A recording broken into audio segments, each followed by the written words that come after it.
안녕하십니까? 네. 정말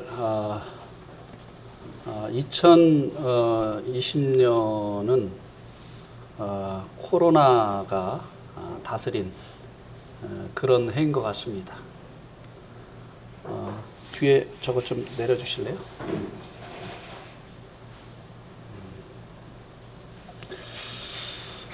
사실 2020년은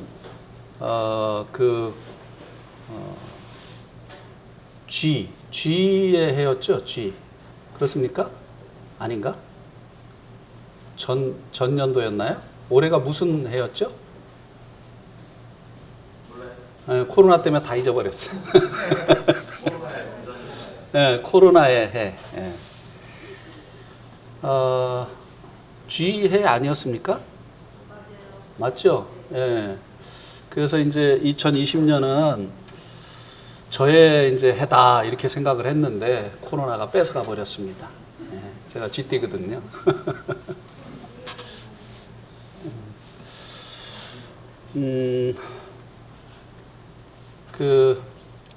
아버님이 돈을 조금 이렇게 보내주셨어요. 며느리를 생각을 하셔서. 그래서 이제 보약을 져줄까 이렇게 이제 물어봤더니 싫다고 아내가 그렇게 하더라고요. 그러면 이제 고기라도 사줘야 되겠다. 그래서 우리 고기 먹으러 가자고 그러니까 뭐 예스도 아니고 노도 아니고 알아서 하라고 이렇게 이제 반응을 보였어요.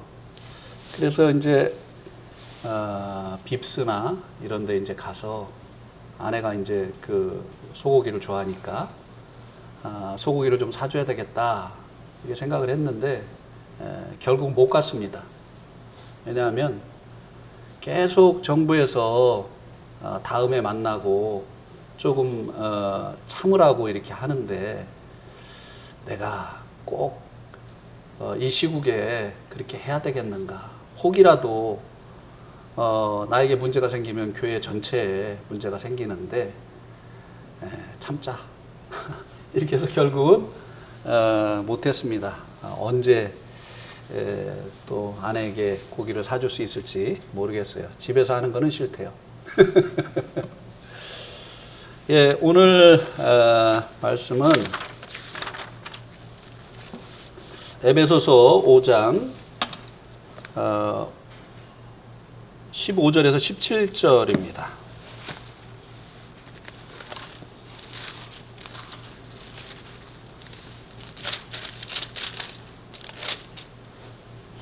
에베소서 5장 15절에서 17절.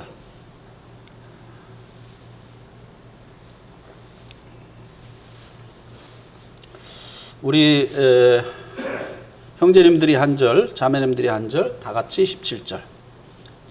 시작. 그런즉 너희가 어떻게 행할지를 자세히 주의하여 지혜 없는 자 같이 하지 말고 오직 지혜 있는 자 같이 하여. 자매님들.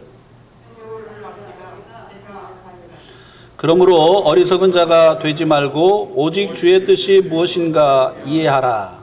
네. 오늘 말씀의 제목은 16절에 있는 대로 세월을 아끼라입니다. 이 세월을 아끼라고 하는 이 말씀이 제가 가지고 있는 영어 성경에는 이렇게 되어 있더라고요. Making the most of your time. 그러니까 당신의 시간을 최고로 만들라. 이 시간은 결국 우리에게 주어진 시간은 우리의 인생이잖아요. 그러니까 당신의 인생을 최고로 만들라. 너의 인생을 최고로 만들라.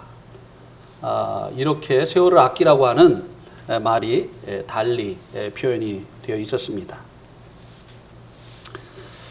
여러분에게 제가 그러면은 좀 질문을 드리도록 하겠습니다. 여러분이 생각하실 때 자기의 인생을 최고로 만든 사람이 누구라고 생각을 하십니까? 이제 두 번 질문을 드리겠어요. 처음에는 이제 세상에서 자기의 인생을 가장 가치 있게 만든 사람 누구라고 생각하십니까?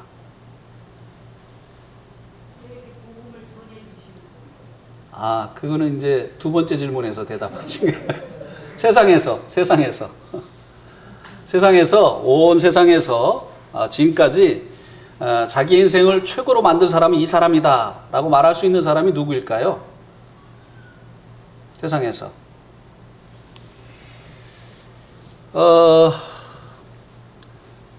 제가 먼저 말해볼까요? 저는 요즘 좀 잘 나가는 사람 손흥민이라고 생각을 합니다. 예. 지금 세계 최고의 프로 축구 무대인 프리미어 리그 영국에서 지금 한 골 모자라는 100골을 넣었어요. 지금까지 우리나라 선수 중에 유럽에서 활동을 하면서 골을 제일 많이 넣었던 사람은 차범근 선수였습니다. 98골을 넣었죠. 근데 이미 그것은 넘어섰고요. 영국 프리미어 리그에서만 지금 99골을 넣었어요. 네. 나름대로 자기 인생을 지금 최고로 만들어가죠. 그래서 사람들이 이제 이 손흥민을 놓고 가불방론을 많이 합니다. 이 사람이 정말 월드 클래스냐 아니냐, 세계적인 선수냐 아니냐. 그래 이제 손흥민 자신은 저는 아직 그런 정도는 안 됩니다. 이렇게 이제 이야기를 하는데 오히려 축구 팬들이 무슨 소리냐? 손흥민이 월드 클래스가 아니면은 누가 월드 클래스냐? 또 여러분이 생각하실 때 누가 세상에서 자기 인생을 최고로 만드셨다고 생각을 하십니까? 누구죠? 돈 많이 번 사람. 지금 세계에서 제일 부자가 누구죠? 옛날에는 그리스의 선박왕 오나시스였었는데 지금은 이제 달라졌죠? 누구죠? 빌 게이츠죠. 나름대로 자기의 인생을 최고로 만든 사람이죠. 세계적으로 굉장히 영향력이 있는 사람입니다. 예. 또 나폴레옹이다. 이렇게 이제 생각하시는 분도 있을 것이고, 또 아니야, 우리 것이 좋은 것이요. 그래서 나는 이순신이다. 이렇게 이제 생각하시는 분도 있을 것이고, 손흥민에게 영국 기자가 물었어요. 당신이 한국에서 제일 유명한 사람이냐? 그러니까 나는 그렇게 생각하지 않는다. 한국에 나보다 유명한 사람들이 있다. 예를 들면 누구냐? 그러니까 BTS가 있지 않느냐. BTS 아시죠? BTS가 뭐의 약자냐면 방탄소년단. 방탄소년단에 뭐 특별한 거 아니에요. 그냥 한글을 이니셜을 따가지고 BTS 이렇게 했는데, 또 음악을 좋아하는 사람들은 정말 이 세계에서 이 BTS처럼 한국 음악 그룹 중에 이름을 날린 사람은 없다. 정말 대단하더라고요. 뭐 영국, 뭐 호주, 뭐 네덜란드 이런데 그 젊은 사람들이요, BTS 그 노래를 그냥 한글로 다 따라해요. 그리고 BTS가 방문한다고 하니까 미리 이제 시청 앞에서 이제 그 영상을 이렇게 보여주는데요. 막 사람들이 벌써 난리가 났어요. 대단하더라고요. 역사상 한국 사람들이 세계에 이렇게 알려지고 영향을 끼친 경우는 그 전에 싸이도 대단했어요. 네팔 사람들도 놀려고 하면은 그냥 그거 틀어놓는 거예요. 오빤 강남 스타일 뭐 이래가지고. 그러면 이제 두 번째 질문을 드리겠습니다. 성경에서 자기의 인생을 최고로 만든 분, 성경 전체를 통해서 자기의 인생을 최고로 만든 분을 든다고 하면 누구를 들 수가 있겠습니까? 누구요? 그렇죠. 제가 원하는 답이 딱 나왔습니다. 감사합니다. 예. 통하는 것 같아요, 확실히. 그러면은 구약에서 든다고 한다면 자신의 인생을 최고로 만든 구약의 인물을 한 사람을 든다고 한다면 모세, 예. 솔로몬. 예. 솔로몬은 마지막이 좀 안 좋았잖아요. 그런 거 빼고. 예. 다윗. 예. 제가 원하는 답이 나왔습니다. 이 답이 나와야 말씀이 이어지거든요. 그 다음에 신약에서는 누구를 들 수 있을까요? 신약 인물 중에서는? 그렇죠. 바울. 예. 예수님은 빌립보서 2장 9절에 보면 모든 이름 위에 뛰어난 이름을 얻으셨다고 했어요. 그죠? 그리고 다윗은 일개 그 목동이었는데 왕이 됐지 않았습니까? 예. 한 나라의 왕이 되는 데까지 이제 높아지게 됐죠. 바울은 평생을 부르심의 상을 얻기 위해서 달려갔던 대표적인 인물이지 않습니까? 근데 이제 이 성경에 나온 이 자기의 인생을 최고가 되게 했던 이 인물들과 세상에서 이제 성공한 이런 사람들을 비교해 보면 성경에 나와 있는 이 인물들은요, 세상에서 성공한 사람들에 비하면 정말 성공한 것인가 하는 이런 생각을 하지 아니할 수가 없습니다. 특별히 이제 바울을 생각해 보면요, 그는 정말 가난하게 살았어요. 또 평생에 병을 달고 살았습니다. 건강도 문제가 있었어요. 그리고 그는 정말 많은 고난을 받았습니다. 그리고 그의 인생의 말년은 사형을 당했어요. 어떻게 이렇게 산 이 바울의 인생이 최고의 인생이라고 우리가 말할 수 있겠느냐고 하는 것입니다. 부활이 없다고 한다면, 인생이 전부라고 한다면 바울은 성공한 인생을 산 것이 아닙니다. 바울의 인생은 비참한 그런 인생을 산 것이라고 말할 수밖에 없을 것입니다. 그러나 바울과 같이 가난하게 살았고 정말 이 고난 중에 살았고 생의 마지막은 사형을 당하는 그런 생을 살았지만, 그러나 그의 인생이 최고의 인생이 되었다고 말할 수 있는 것은 부활이 있기 때문이에요. 우리 한번 고린도전서 15장 한번 보시겠습니다. 고린도전서 15장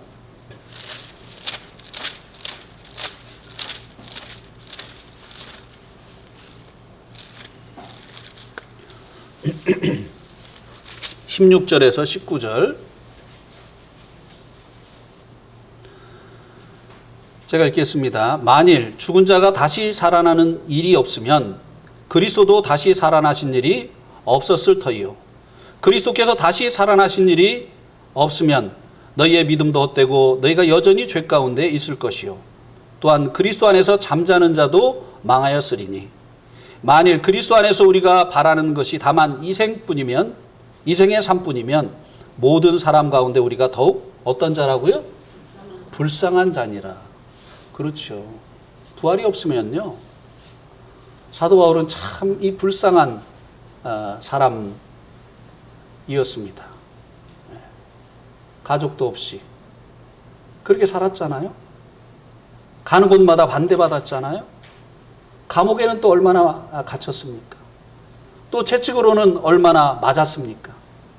얼마나 배고픈 가운데 살아야 됐습니까? 얼마나 사람들에게 모욕과 천대를 받으면서 살아야 됐습니까? 정말 불쌍한 사람이에요. 그런데 이렇게 세상적인 관점에서 볼 때 불쌍한 사람에 불과한 이 사도 바울이 가장 가치 있는 삶을 살았다고 우리가 말할 수 있는 것은 부활이 있기 때문이에요. 이 세상이 전부가 아니기 때문이라고 하는 것입니다. 새로운 부활 이후에 영원한 이제 이 삶이 있기 때문이라고 하는 것입니다. 그러면 우리의 인생은 어떠하냐고 하는 것입니다. 우리는 정말 하나님 앞에서 가치 있는 그 같은 삶을 살고 있느냐고 하는 것입니다. 오늘 이 말씀에서 너의 인생이 최고가 되게 하라고 말씀해 주고 있습니다. 그런데 우리의 인생이 정말 최고가 되도록 하는 그러한 삶을 살고 있느냐고 하는 것입니다. 또 짧게는 올 한 해를 돌아보면 정말 이 올 한 해가 내 인생에 있어서 정말 최고가 되는 그 같은 시간을 보냈느냐고 하는 것입니다. 우리 한번 시편 90편 말씀을 한번 보시겠습니다. 시편 90편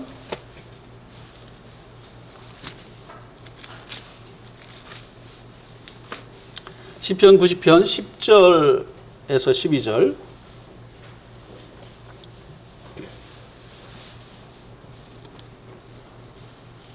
시편 90편 10절에서 12절 우리의 연수가 70이요 강건하면 80이라도 그의 연수의 자랑은 수고와 슬픔뿐이요 신속히 가니 우리가 날아가나이다. 누가 주의 노여움의 능력을 알며 누가 주의 진노의 두려움을 알리까. 우리에게 우리날 계수함을 가르치사 지혜로운 마음을 얻게 하소서. 자, 우리의 인생이 70이고 강건한 사람은 80이라고 말씀해 주고 있습니다. 이 성경을 기록한 모세 시대에 사람들의 평균 연령이 그랬던 것 같습니다. 지금은 보통 80 사시는 것 같아요. 그죠? 예. 그리고 이제 강건하면 이제 90이 넘습니다.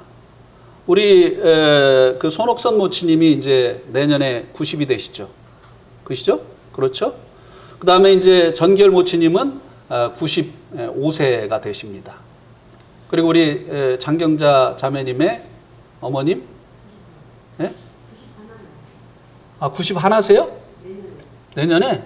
예, 저는 전결 모치님하고 똑같으신 줄 알았는데. 어쨌든 이제는 강건하면 100세요. 강건하면 100세. 그런데 문제는 이렇게 이제 우리들의 평균 수명이 늘어났지만 이 살아온 날들 중에 얼마나 하나님 앞에서 우리의 인생이 이제 계산이 되어지느냐고 하는 것입니다. 하나님 보실 때 우리의 그 살아온 인생의 날수 중에 얼마나 하나님 보실 때 계산이 되어지는 그런 날들을 우리가 살았느냐라고 하는 것입니다.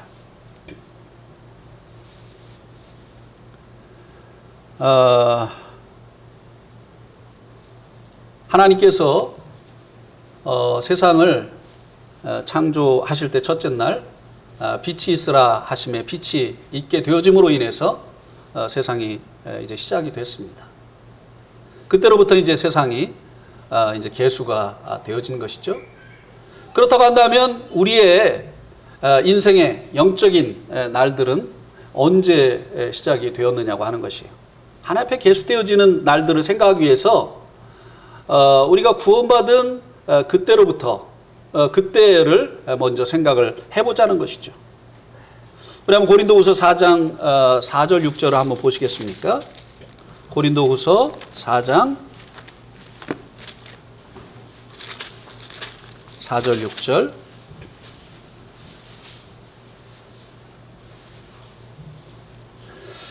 어두운 데에 빛이 있으라 빛이라 말씀하시던 그 하나님께서 예수 그리스도의 얼굴에 있는 하나님의 영광을 아는 빛을 우리 마음에 비추셨느니라.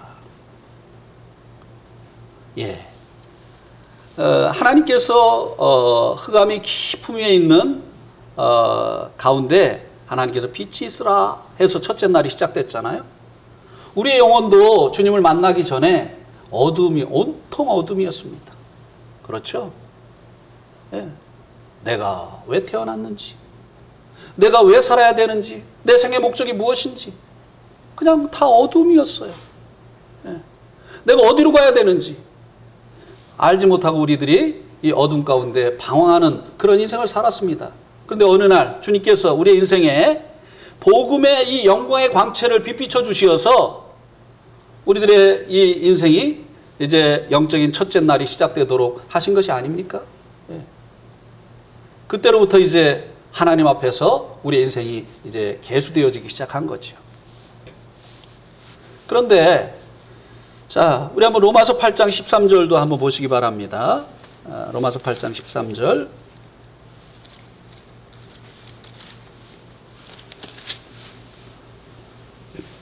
구원받고 모든 날들이 계수되어지느냐? 또 그렇지가 않다는 거예요. 로마서 8장 13절에 보면 너희가 육신대로 살면 반드시 죽을 것이로되 영으로서 몸의 행실을 죽이면 살리니. 구원받고요, 영으로 산 날들이 하나님 앞에 계수되어지는 날들이라고 하는 것입니다. 육신, 곧 우리의 본성대로 산 그 시간들은요, 하나님 앞에 가면 계산되어지지 않는다는 것이에요. 네, 나를 위해서 산 시간들. 이제 주님의 뜻을 구하고 주님의 뜻 가운데서 산, 이 영으로 산 이런 날들만이 하나님 앞에서 계수가 되어진다고 하는 것입니다. 제가 이제 네팔에 있을 때 많은 그 성도들이 외국에 이제 근로자로 가기를 원했어요. 그래서 이제 제가 하나님께서 우리를 구원하셨는데 이제는 더 이상 자기를 위해서 살지 말고 먹든지 마시든지 무엇을 하든지 하나님의 영광을 위해서 살라고 구원을 하셨는데 외국에 가면 물론 돈은 벌겠지만 그러나 거기 가면 교회가 있냐, 아니면 예배를 드릴 수가 있냐, 성도들과 교제할 수가 있냐, 그 시간을 잃어버리는 시간이다. 그 가치면에 있어서 더 큰 가치가 있는 이 영적인 것을 잃어버리고 이 영적인 것에 비하면 가치가 덜한 것을 얻을 뿐이다. 가지 마라. 가난하게 살아도 네팔에서 신앙생활 하면서 사는 것이 좋지 않겠느냐. 그런데 그렇게 가르쳤는데도 불구하고 결국 외국에 가서 그 시간들을 잃어버리는 이 성도들이 많이 있었습니다. 또 갔다가 돌아오면 신앙생활을 또 하지 않는 이런 성도들도 있어요. 심지어는 그 외국에 갔다 와가지고 결국은 힌두로 돌아간 이런 성도들도 있습니다. 잃어버리는 시간이죠. 우리가 구원받고 난 후에 그 시간들이 주님 앞에서 계수가 되어지지만, 그러나 구원받고 난 후에 주님 나라 갈 때까지의 모든 시간이 하나님 앞에서 계수되어지는 건 아니라고 하는 것입니다. 영으로 산 시간들, 주님의 영광을 위해서 산 시간들, 그 시간들이 주님 앞에 갔을 때 계수가 되어지는 것이라고 하는 것입니다. 또 네팔에서 이제 복음을 전해서 구원받은 성도들 중에 결혼 문제로 넘어진, 그래서 그 시간들을 잃어버린 이런 성도들이 또 적지가 않았습니다. 참 가슴 아프죠. 보이는 것은 잠깐이잖아요. 보이지 않는 것이 영원한 것이잖아요. 보이는 것 때문에 영원한 것, 이것을 잃어버리는 그런 성도들을 보게 될 때 참 마음이 그렇게 아플 수가 없었습니다. 그 다음에 또 죄를 짓고 출교를 당해서 그 시간을 잃어버리는 이런 성도들도 있었습니다. 이런 시간들은 계수가 안 되는 것이에요. 그 시간들을 이 땅에서 살았다 할지라도 하나님 앞에 가면 계수가 되어지지 않는 것이라고 하는 것입니다. 이런 날들을 이제 많이 살게 되어지면 자기의 인생을 최고가 되게 하라고 하신 그 말씀을 순종하지 못한 것이 되어지는 것입니다. 자, 16절에서는요, 너의 인생을 최고가 되게 하라, 이렇게 말씀을 해주고 그 16절 뒤에 보면은 그 이유를 말씀해주고 있습니다. 왜 우리가 세월을 아껴야 되느냐, 우리의 인생을 최고가 되게 만들어야 되느냐? 때가 악하다는 것입니다. 때가 악하기 때문에 우리가 세월을 아껴야 되고 우리의 인생을 최고가 되도록 하여야 한다고 하는 것입니다. 때가 악하다고 하는 이 말의 의미가 무엇인가 하면요, 공의로우신 하나님의 심판이 다가오고 있다고 하는 것입니다. 우리 한번 창세기 6장 5절에서 7절 말씀을 한번 보시겠습니다. 창세기 6장. 네.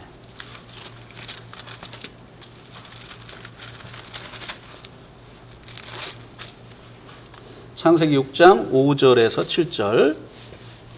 여호와께서 사람의 죄악이 세상에 가득함과 그의 마음으로 생각하는 모든 계획이 항상 악할 뿐임을 보시고 땅 위에 사람 지으셨음을 한탄하사 마음에 근심하시고 이르시되 내가 창조한 사람을 내가 지면에서 쓸어버리되 사람으로부터 가축과 기는 것과 공중의 새까지 그리하리니 이는 내가 그것들을 지었음을 한탄함이니라 하시니라. 자, 하나님께서 세상에 사람들의 생각하는 모든 계획이 항상 악할 뿐임을 보시고 세상과 세상에 있는 사람들을 심판을 하셨습니다. 때가 악하다라고 하는 이 말의 의미는요, 그래서 하나님의 심판이 다가오고 있다고 하는 것입니다.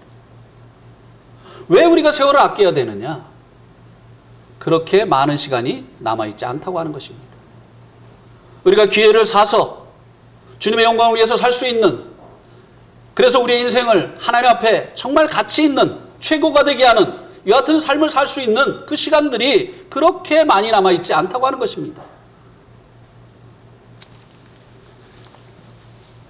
그래서 이 때가 악하다고 하는 것은 결국 이제 구원자로 오신 주님께서 이제는 세상을 심판하실 영광의 왕으로 오실 날이 가까워 오고 있다라고 하는 말씀이라고 하는 것입니다. 그래서 이제 이 다시 오시는 예수님을 계시록 22장 16절에 보면요. 우리 한번 보실까요? 계시록 22장 16절에 보면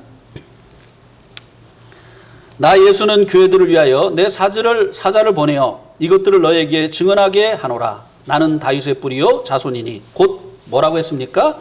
광명한 새벽별이라 하시더라. 예수님을 뭐라고 했어요? 광명한 새벽별. 어둠이 깊어지면 깊어질수록 새벽이 가까워오는 것이에요. 때가 악하다. 이 말의 의미는 새벽별로 오시는 주님께서 오실 날이 가까워 오고 있다고 하는 그런 의미라고 하는 것입니다. 다시 오시는 주님은요, 구원하시러 오시는 게 아니에요. 물론 성도들을 하나님의 심판으로부터 구원하시죠. 그러나 사람들을 자신들의 그 죄들로부터 구속하시기 위해서 어린 양으로 오시는 게 아니에요. 그때까지 하나님이 주신 이 기회를 거절하고 살았던 이 세상을 심판하시기 위해서 영광의 왕으로 오신다고 하는 것입니다.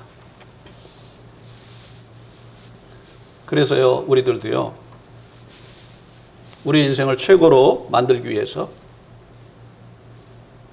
세월을 아껴야 되는 것입니다. 이 세월을 아껴야 되는 이유가 우리들에게도 두 가지 이유가 있습니다. 더 많은 기회가 주어지지 않을 수 있다고 하는 것입니다. 저는요, 이 지나간 날들을 생각해 보면서 이 후회스러운 일들이 있어요. 그게 뭐냐면요, 좀 더 일찍 구원받을 수 있는 기회가 있었거든요. 예. 중학교 때 한 번 있었고,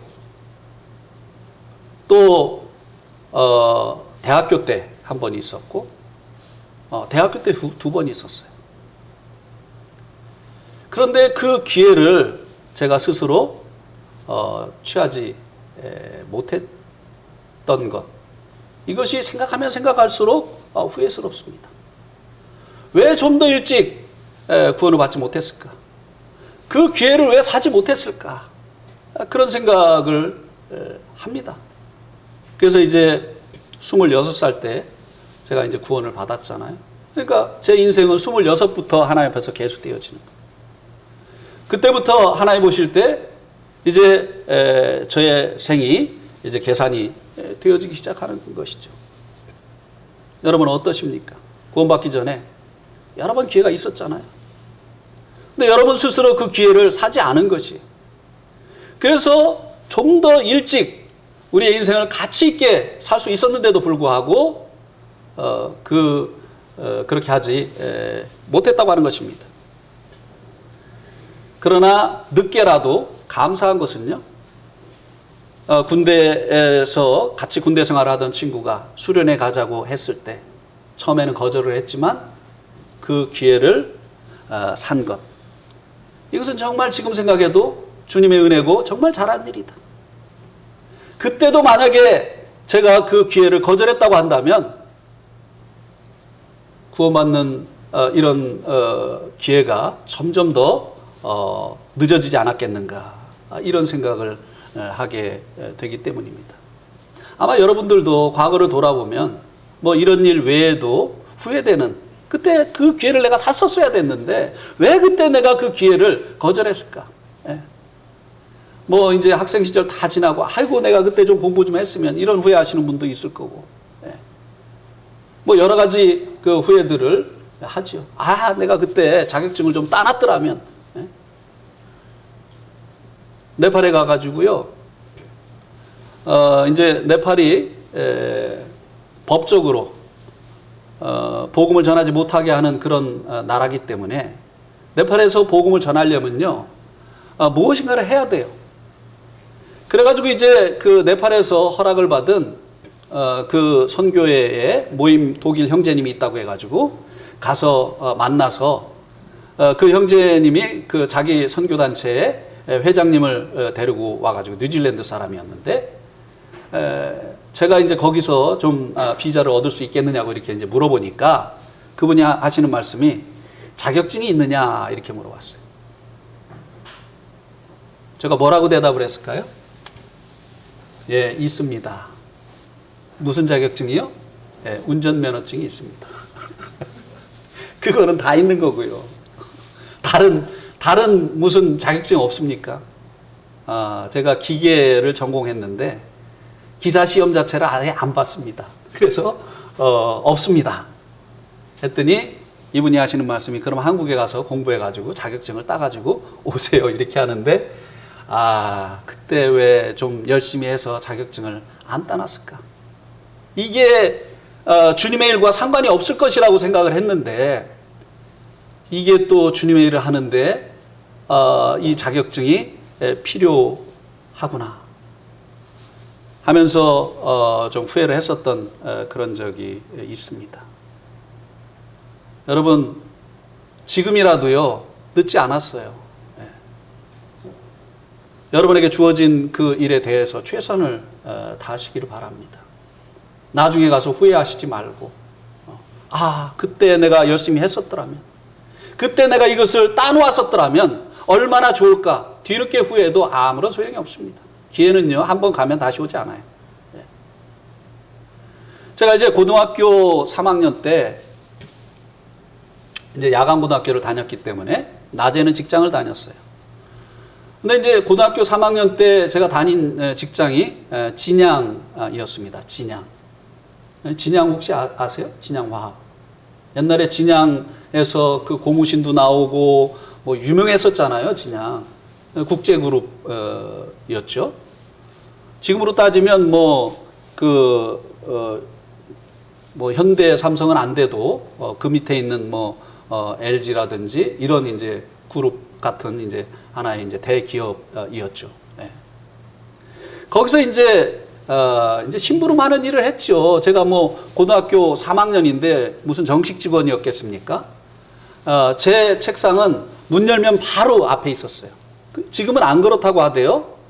그런데 그때는 책상이 문에서 가장 가까운 사람이 제일 낮은 사람입니다. 그죠? 문에서 가장 멀리 있는 사람이 제일 높은 사람이에요.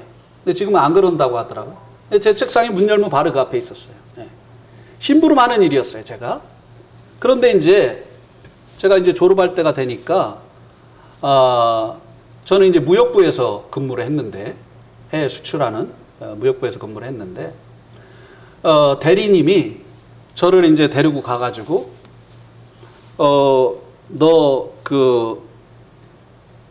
이제 학교를 졸업하면 여기서 정식 직원으로 우리가 채용을 하겠다.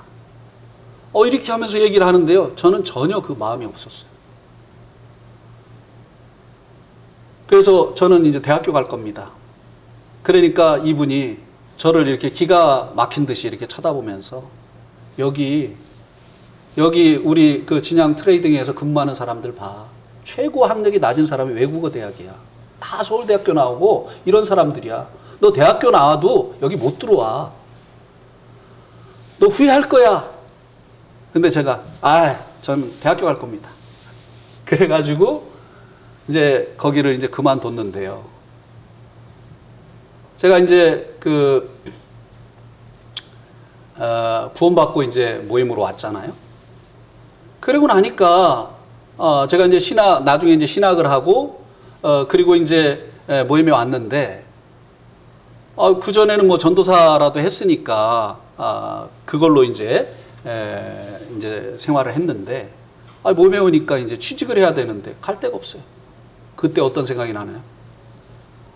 그 진양에서 내가 계속 일을 했더라면 후회가 되는 거죠. 이것은 뭐 세상적인 후회입니다. 영적으로는 후회하지 않아요. 그런 일이 있었기 때문에 제가 주님을 만날 수 있었다고 생각하기 때문에 감사하지만 세상적으로 후회를 하는 거죠.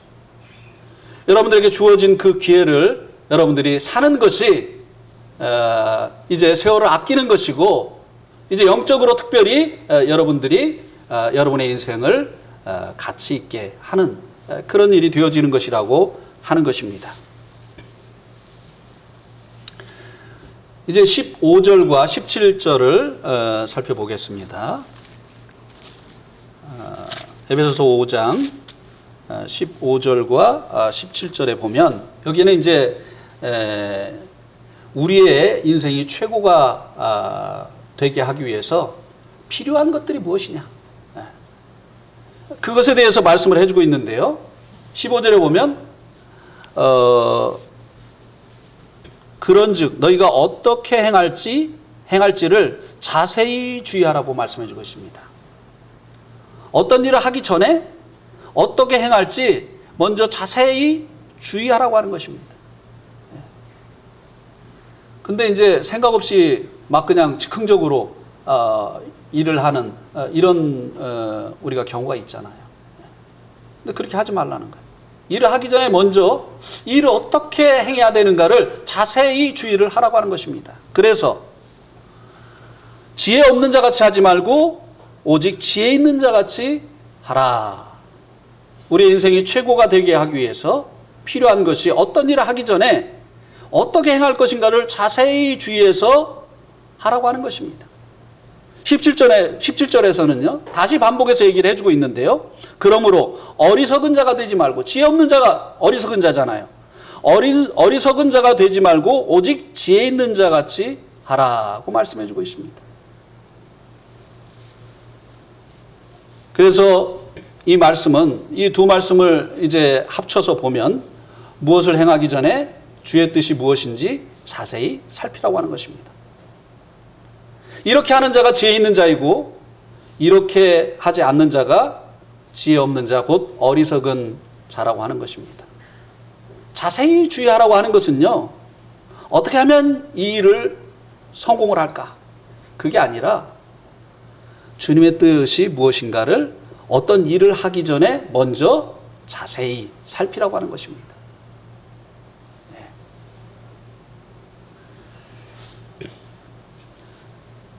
그러면 이것을 위해서 이제 우리가 앞에서 자신의 인생을 주님 안에서 최고가 되게 했었던 세 분의, 하나님 안에서 최고가 되게 하셨던 세 분의 그 공통점을 우리가 한번 생각해 보겠습니다. 예수님, 그리고 다윗, 그리고 바울. 이 세 분에게 공통점이 있어요. 이분들의 인생이 우리가 최고의 인생이 되었다라고 그렇게 이제 말을 했는데요. 이분들에게 공통점이 있는 것을 발견할 수 있게 된다고 하는 것입니다. 자, 빌립보서 2장 예수님에 대해서 빌립보서 2장 7절 8절을 한번 보시겠습니다. 빌립보서 2장 7절 8절. 자, 하나님의 뜻을 알기 위해서 자세히 주의하라고 했는데요. 그래서 그 하나님의 뜻을 안 지혜를 가지고 이제 어떤 일을 행하라고 말씀해주고 있는데요. 그러기 위해서 7절에 보니까 예수님은 어떻게 하셨느냐? 오히려 자기를 비워 종의 형체를 가지사 사람들과 같이 되셨고 사람의 모양으로 나타나사 자기를 낮추시고 죽기까지 복종하셨으니 곧 십자가에 죽으심이라. 예수님은요, 자기를 비웠어요. 왜 예수님께서 자기를 비우셨을까요? 하나님의 뜻을 채우시려고요. 우리가 하나님의 뜻을 알고 그리고 하나님의 뜻대로 살려면요, 자기를 비워야 돼요. 모두들 자기 인생에 대한 주님 만나기 전에 계획이 있을 것이에요. 뭐 어떤 사람은 뭐 나는 정치가가 되겠다. 나는 뭐 음악가가 되겠다. 나는 뭐 예능인이 되겠다. 뭐 나는 기업인이 되겠다. 뭐 여러 가지, 나는 교사가 되겠다. 뭐 여러 가지 여러분들의 그 계획이 있을 것입니다. 그러나 여러분의 인생 가운데 하나님의 뜻이 이루어지려면요, 예수님처럼 자기를 비워야 돼요. 네. 비우지 않고 하나님의 뜻을 알 수가 없어요. 비우지 않는 사람들에게 하나님께서 당신의 뜻을 계시해 주시지도 않습니다. 네. 먼저 자기를 비워야 돼요.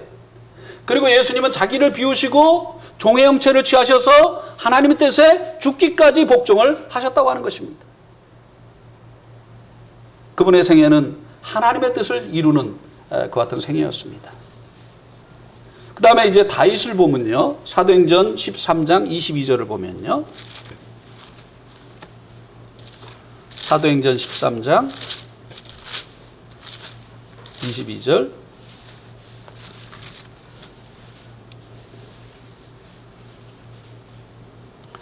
한번 같이 읽어보겠습니다. 사도행전 13장 22절 시작. 패하시고 다윗을 왕으로 세우시고 증언하여 이르시되 내가 이새의 아들 다윗을 만나니 내 마음에 맞는 사람이라 내 뜻을 다 이루리라 하시더라. 자, 이 다윗이 어떤 사람이었다고 여기 말씀해주고 있습니까? 하나님 마음에 맞는 사람이다. 옛날 성경에는 뭐라고 되어 있죠?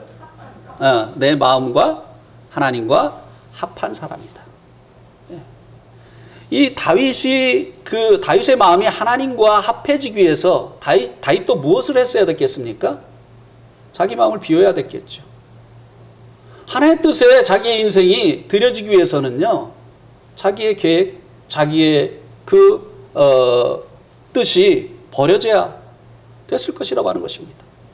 그래서 이제 하나님과 맞는 사람이 되어서 하나님과 그 마음이 합하여져서 그의 생애 속에 하나님의 뜻이 다 이루어졌다고 하는 것입니다. 그를 향하신 하나님의 뜻, 이것이 다 이루어졌다고 하는 것입니다. 예수님처럼. 그 다음에 이제 바울을 보면요, 갈라디아서 2장 20절을 한번 보시겠습니다. 갈라디아서 2장 20절.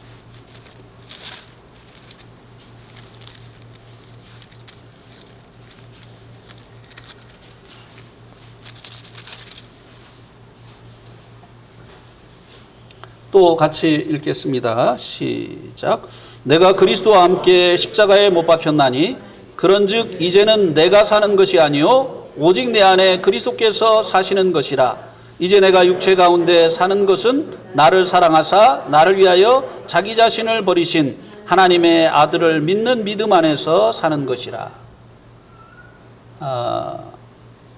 사도 바울은 이제 자신이 주님과 함께 십자가에 못 박혔다고 말씀해주고 있습니다. 자기의 영광을 위해서 살던 사람, 세상에서 유명해지고자 했었던 그 옛사람,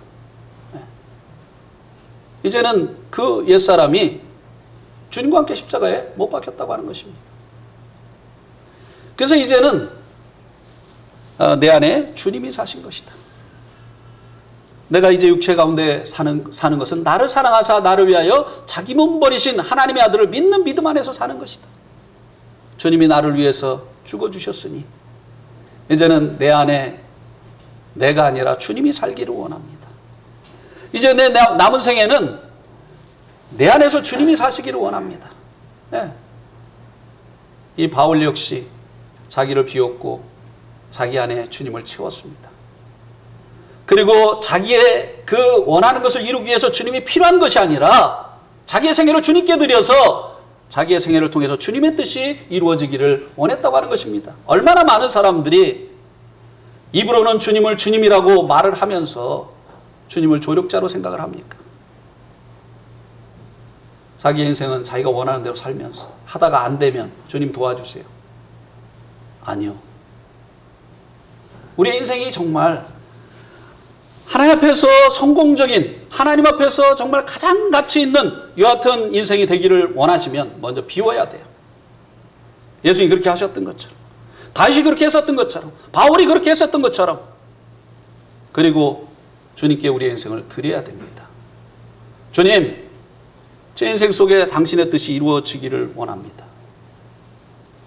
그렇게 하게 되어질 때 하나님께서 마음껏 우리를 향하신 하나님의 뜻을 이루어 가실 수 있게 되어지는 것이고, 그렇게 하게 되어질 때 우리가 가장 가치 있는 인생을 산 그 같은 사람들로 나타나게 되어진다고 하는 것입니다. 자녀들에 대해서도 마찬가지예요. 너는 의사가 돼야 돼. 너는 교사가 돼야 돼. 너는 뭐가 돼야 돼. 그리고 자기가 못다 이룬 꿈을 자녀를 통해서 이루려고 하는 이런 부모들이 참 많아요. 자녀들을 향하신 하나님의 뜻이 무엇인지 알아야 됩니다. 그것이 이루어지도록 우리는 돕는 사람이에요. 우리는 청직이에요. 자녀에 대해서도요, 우리는 청직입니다. 하나님이 우리에게 맡기신 것이지 우리의 것이 아니에요.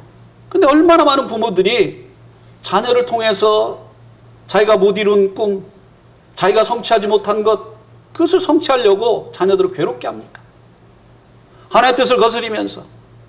그래가지고요, 너 고3 때는 교회 나가지 마. 실제적으로 이런 부모들이 있습니까? 없습니까? 있잖아요. 그래서 잘 돼가지고, 의사 돼가지고, 완전히 세상으로 가가지고 말이죠. 주님을 위해서는 아주 쓸모없는 이런 사람이 되어진 이런 경우가 얼마나 많이 있느냐고 하는 것입니다. 세상에서는, 야, 의사래. 누구, 형제, 누구 자매, 아들이 의사래. 근데 주님이 보실 때는, 쟤 뭐 했냐?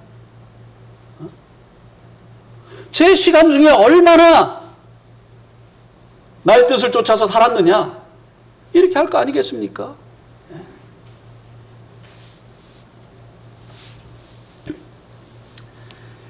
그래서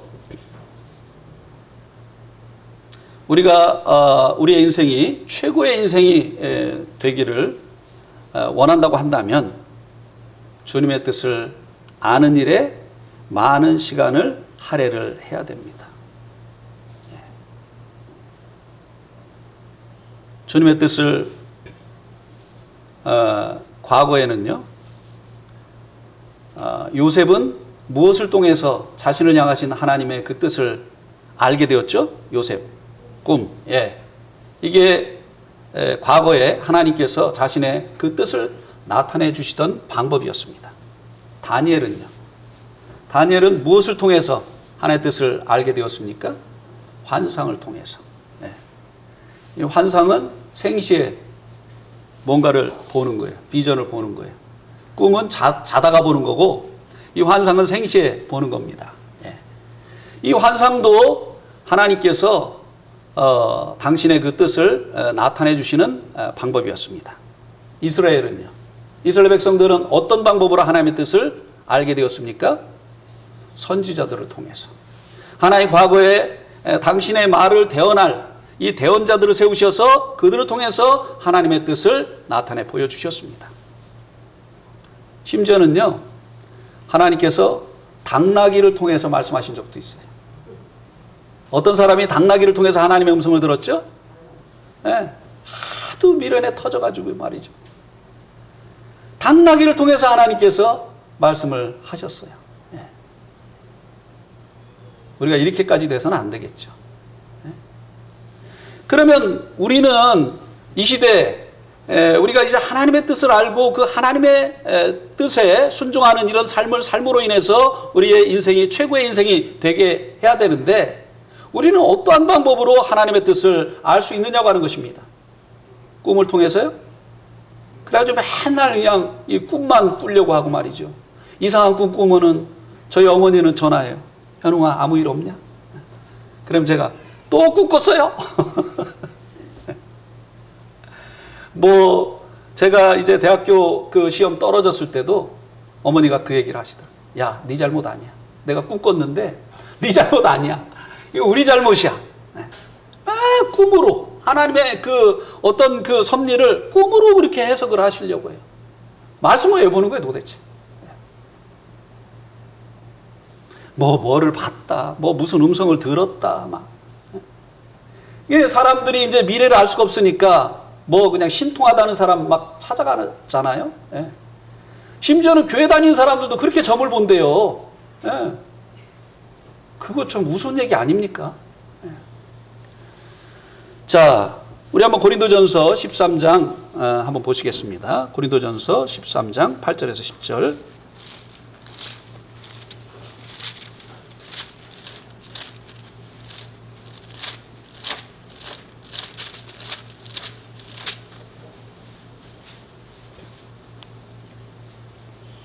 사랑은 언제까지나 떨어지지 아니하되 예언도 패하고 방언도 그치고 지식도 패하리라. 우리는 부분적으로 알고 부분적으로 예언하나 온전한 것이 올 때에는 부분적으로 하던 것이 패하리라. 자, 이 방언도 하나의 뜻을 나타내주는 하나의 방법이었습니다. 예언도 마찬가지죠. 지식도 마찬가지고. 그런데 이런 것들은 부분적인 것이라는 것이에요. 이런 것들은 이제 패해지는데 언제 패해지느냐? 온전한 것이 오면 이 부분적으로 하던 것들은 패해지는 거예요. 예. 해가 뜨고 나면 다른 발광체가 필요 없게 되어지잖아요. 예. 지금 이 실내라 형광등을 켜고 있습니다만, 형광등이 아니라 LED 등을 켜고 있습니다만, 밖에 나가가지고 이렇게 밝은데 프레시 들고 다니고 이러는 사람 없잖아요. 그죠? 네. 온전한 것이 왔는데 부분적으로 말하던 어떻게 보면은 그냥 어둡게 알려주던 이와 같은 것이 존재할 이유가 뭐가 있느냐고 하는 것이에요. 네. 꿈이라든지 환상이라든지 또 무슨 선지자들이라든지 여러 가지 그런 그 방법으로 하던 것이 이제는 패해진다고 하는 것입니다. 언제? 온전한 것이 올 때. 여기서 말씀해주고 있는 이 온전한 것이 무엇입니까? 성경이에요. 성경. 이 성경이 왔잖아요. 이 성경 속에 하나의 뜻이 다 나타나 있잖아요. 그래서요, 우리가 하나의 뜻을 자세히 주의하기 위해서 하나님 어떤 일을 하기 전에 하나의 뜻을 알고 그 하나님의 뜻대로 행하여서 우리의 인생이 정말 값어치 있는 인생, 정말 최고의 인생이 되기를 원한다고 한다면 성경을 봐야 되는 거예요. 성경을 가지고 살아가는 사람들, 성경을 가까이 하면서 사는 사람들, 그리고 그 성경을 통해서 발견되어진 하나님의 뜻에 맞춰서 살아가는 사람들이 빛나는 생애를 살게 되어지는 것이에요. 이런 사람들은요, 이 손에서 성경이 떨어져 나가질 않습니다. 근데 이제 이 성도들 얘기를 들어보면 성경을 안 본 지가 참 오래됐어요. 이런 분들이 많아요. 그러면은 무엇으로 살겠습니까? 우리가 하나님의 뜻을 말씀을 통해서 알 수 있는데, 그러니까 성경을 안 보니까 때로는 이제 불길한 꿈 꾸면은 막 불안해하고 말이죠. 좋은 꿈 꾸면은 그냥 복권 하나 살까? 이거 유치한 아주 그냥 이런 인생을 사는 거예요. 성경에 다 나와 있잖아요. 그리고 하나님의 뜻을 알기를 원하는 이런 사람들은요, 기도합니다. 기도할 때 하나님께서 응답해 주시잖아요. 하나님 어떻게 할까요? 이렇게 하면 하나님께서 정확하게 말씀해 주시잖아요.